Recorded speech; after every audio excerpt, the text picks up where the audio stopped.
विद्यार्थियों, BCom part third की कक्षा में आप सभी का स्वागत है। मैं doctor RM Yadav, associate professor RL Sahariya college Kaladera. मैं आज आपको बीकॉम पार्ट थर्ड के पेपर बिजनेस एडमिनिस्ट्रेशन सेकेंड विज्ञापन एवं विक्रय प्रबंध के महत्वपूर्ण टॉपिक विक्रय संगठन में विक्रय संगठन के महत्व इम्पोर्टेंस ऑफ सेल्स ऑर्गेनाइजेशन के संबंध में बताने जा रहा हूँ। पिछली कक्षा में मैंने विक्रय संगठन का अर्थ, इसकी परिभाषाएं, इसकी विशेषताएं तथा उद्देश्यों के संबंध में बतलाया था।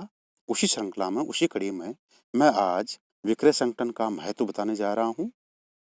सभी विद्यार्थी ध्यान से सुने। प्रिय विद्यार्थियों, प्रत्येक संगठन में विक्रय संगठन का महत्वपूर्ण स्थान होता है।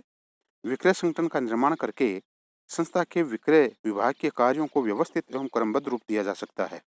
विभाग में लोगों के कार्यों का निर्धारण किया जा सकता है। उनके अधिकार, दायित्व एवं पारस्परिक संबंधों की व्याख्या की जा सकती है। परिणाम स्वरूप वे अपना कार्य अधिक कुशलता के साथ पूरा करने में सफल हो पाते हैं। इतना ही नहीं, विक्रय संगठन सभी कार्यों को यथा समय करने में भी योगदान देता है। यह कार्यों के दोहराव को रोक सकता है। दूसरी ओर, विक्रय संगठन के अभाव में अनेक दुष्परिणाम भी भोगने पड़ सकते हैं। प्रसिद्ध अर्थशास्त्री कैनफील्ड के अनुसार अकुशल संगठनों के परिणाम स्वरूप नियोजन नहीं हो पाता है, नीतियां प्रभावहीन बनी रहती हैं, कार्यकारी अधिकारियों के प्रशिक्षण, अभिप्रेरणा तथा निरीक्षण की कमी के कारण नीतियों का उचित रूप से क्रियान्वयन नहीं हो पाता है तथा व्यवसाय के उत्पादन, वित्त, सेवा तथा अन्य विभागों के साथ ठीक से संबंध भी नहीं हो पाते हैं। विक्रय संगठन अनेक कारणों से आवश्यक है तथा अनेक उद्देश्यों की पूर्ति में महत्वपूर्ण है। इससे जहां अनेक लाभ प्राप्त किए जा सकते हैं, तो इसके अभाव में अनेक कुप्रभाव भी उत्पन्न हो सकते हैं। संक्षेप में, विक्रय संगठन की आवश्यकता, महत्व एवं लाभ निम्न प्रकार है। मैं बिंदुवार आपको बताने जा रहा हूँ। इंपोर्टेंस का पहला बिंदु है प्रबंध की कुशलता में योगदान, contribution to the managerial efficiency. Steel तथा कंडिप के अनुसार यदि विक्रय संगठन की समस्याओं पर पर्याप्त समय एवं ध्यान दिया जाए तो प्रबंधकीय प्रयासों एवं कार्यों को अधिक उत्पादक बनाया जा सकता है। वास्तव में विक्रय संगठन प्रबंध की क्षमता का अधिकतम उपयोग करने में योगदान देता है। संगठन का निर्माण कर लेने से कार्य बढ़ जाते हैं तथा अधिकारियों एवं दायित्व निर्धारित हो जाते हैं। इन सभी के परिणाम स्वरूप संगठन का दृढ़ प्रतिनिधित्व का कार्य सरलता से होता रहता है। प्रबंधकों को कार्यों की ओर ध्यान प्रबंधकों को दैनिक कार्यों के संचालन में हस्तक्षेप करने की आवश्यकता नहीं रहती है। परिणाम स्वरूप वे अधिक महत्वपूर्ण कार्यों की ओर ध्यान दे पाते हैं, भावी नियोजन के लिए अधिक समय निकाल पाते हैं। इस प्रकार प्रबंधकीय क्षमता का अधिकतम उपयोग किया जा सकता है। दूसरा पॉइंट है उद्देश्यों की प्राप्ति, अचीवमेंट ऑफ ऑब्जेक्टिव्स। कई विद्वानों ने ठीक ही लिखा है कि संगठन व्यक्तियों का ऐसा समूह है जो किन्हीं सामान्य उद्देश्यों की प्राप्ति के लिए मिलकर प्रयास करता है। अतः अच्छे विक्रय संगठन अच्छे विक्रय संगठन के द्वारा विक्रय विभाग के उद्देश्यों को न्यूनतम लागत व अधिकतम कुशलता के साथ प्राप्त किया जा सकता है। विशिष्टीकरण को प्रोत्साहन, तीसरा बिंदु है विशिष्टीकरण को प्रोत्साहन, प्रमोट स्पेशलाइजेशन। व्यवसाय के विकास के साथ साथ विक्रय विभाग का कार्य भी बढ़ जाता है। इन बढ़े हुए कार्यों को कोई अकेला व्यक्ति नहीं कर सकता है, फलतः इन सभी कार्यों को विभिन्न व्यक्तियों को सौंपना होता है। विक्रय संगठन बनाने के कारण कार्य की प्रकृति का पूर्ण निर्धारण किया जा सकता है। अतः प्रत्येक कार्य के लिए दक्ष व्यक्तियों की नियुक्ति करना सरल हो जाता है, फलतः विशिष्टीकरण को प्रोत्साहन मिलता है। फोर्थ है संबंधों का निर्माण, डिटर्मिनेशन ऑफ रिलेशनशिप्स। विक्रय संगठन के निर्माण से आपसी संबंधों की स्पष्ट व्याख्या की जा सकती है। कौन व्यक्ति किसके साथ तथा किसके नियंत्रण में कार्य करेगा, इस बात का भली प्रकार निर्धारण हो जाता है। इसे विक्रय संगठन में कार्य कर उच्च अधिकारियों और अधीनस्थ व्यक्तियों के बीच संबंधों का तो निर्धारण हो जाता है, साथ ही सामान्य स्तर पर कार्य करने वाले अधिकारियों के बीच संबंधों का भी निर्धारण हो जाता है। नेक्स्ट है समन्वय में सुविधा, फैसिलिटेट कोऑर्डिनेशन।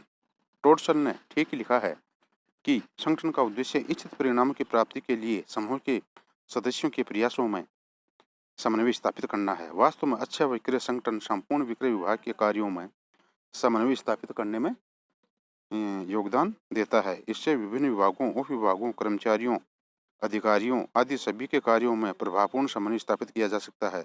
इसके अतिरिक्त इसके माध्यम से व्यक्तिगत एवं संस्थागत उद्देश्यों में भी समन्वय स्थापित किया जा सकता है। इतना ही नहीं, विक्रय संगठन विक्रय कार्यों तथा अन्य संस्थाओं, बाजारों, ग्राहकों, सरकार आदि के बीच भी समन्वय स्थापित करने में सहायक होता है। नेक्स्ट है कार्यों का पूर्ण निर्धारण, प्री डिटर्मिनेशन ऑफ जॉब्स। विक्रय संगठन का निर्माण करके कार्यों को का पूर्व निर्धारण किया जा सकता है।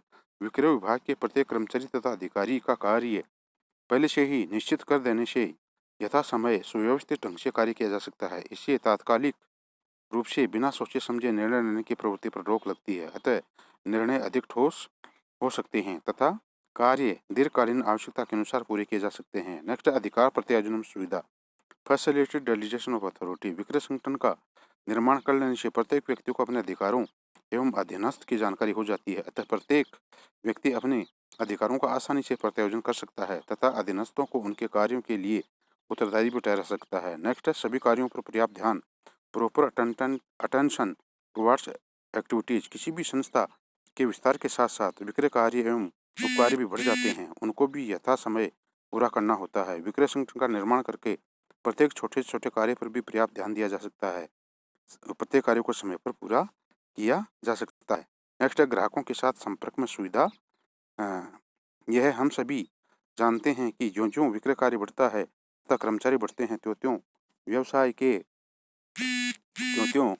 व्यवसाय के अधिकारियों तथा ग्राहकों के प्रत्यक्ष संपर्क धीरे धीरे कम हो जाता है। ऐसे में अच्छे विक्रय संगठन का निर्माण करके ग्राहकों के संबंध में भी सभी सूचनाएं प्राप्त की जा सकती हैं। इसे ग्राहकों के साथ निरंतर संपर्क बनाए रखा जा सकता है। नेक्स्ट है अधीनस्थों की क्षमता का उपयोग किया जा सकता है, use of capacity of subordinates. अच्छा विक्रय संगठन अधीनस्थों की क्षमता का पूर्ण उपयोग करने की प्रेरणा देता है। एक तो अधिकारों एवं दायित्वों का प्रत्यायोजन करके उनमें अधिक दायित्व की भावना जागृत की जा सकती है।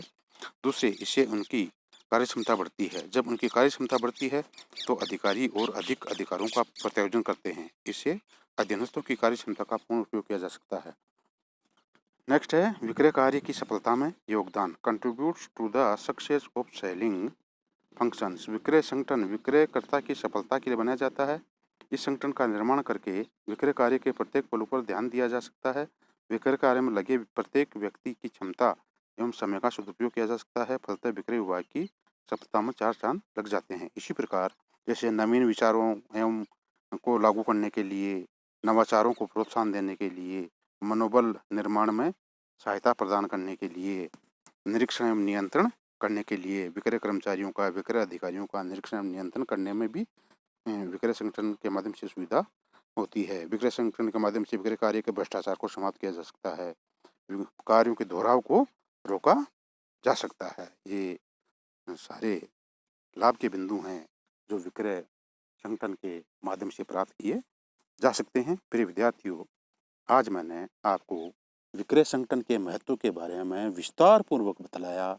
आप सभी ने ध्यान से सुना, इसके लिए बहुत बहुत धन्यवाद। किसी भी प्रकार की कोई परेशानी हो आप नीचे लिंक पर भेज सकते हैं। धन्यवाद।